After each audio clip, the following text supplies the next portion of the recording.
Team Japan is full of names you know and full of names that you don't know, and both are going to kill you. First, you have to say Shohei Ohtani is playing for Team Japan, and that is awesome. Shohei hit two 3-run home runs in a tune-up game yesterday. So you should get excited for Shohei. Well, full boom love for them.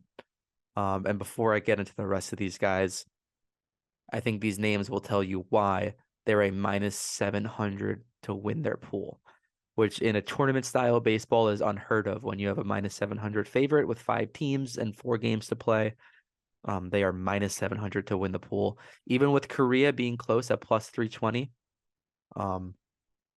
Japan are a pretty safe bet to sweep this pool because they have the top talent, starting with Shohei Ohtani, who's the best baseball player in the world right now. They have 2 NPB MVPs. They have Yamamoto, who is a well-known pitcher wearing the revered number 18 in Japan. Yamamoto is an MVP. I think he won the MVP in the Japanese league, the NPB, last year as a pitcher for his team. He also is rumored to be listed soon. He is 24 years old as well. And there's also Munetaka Murakami, who is the Japanese-born home runs leader for any league, specifically for the NPB. That was significant because, as I mentioned, Vladimir Valentin has the NPB record for home runs.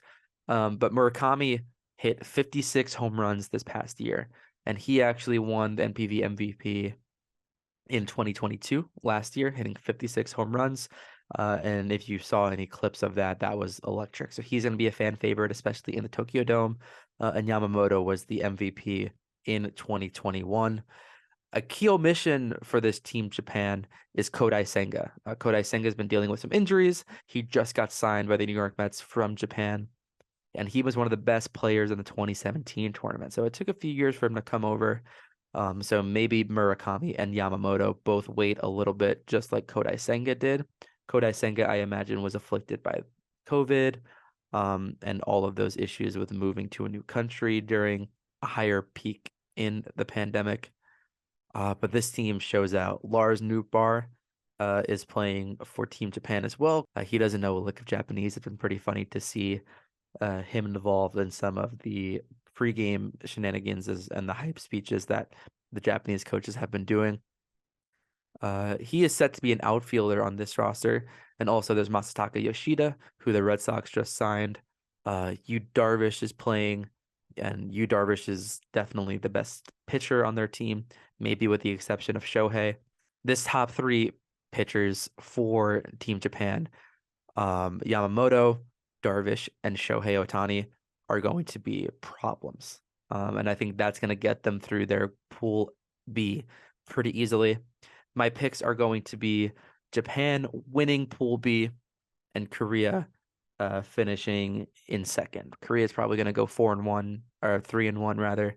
Japan is going to go 4-0 in my opinion. And I don't think that's pretty controversial. It's pretty chalk, but I don't see any of the bottom 3 teams really breaking through on Japan.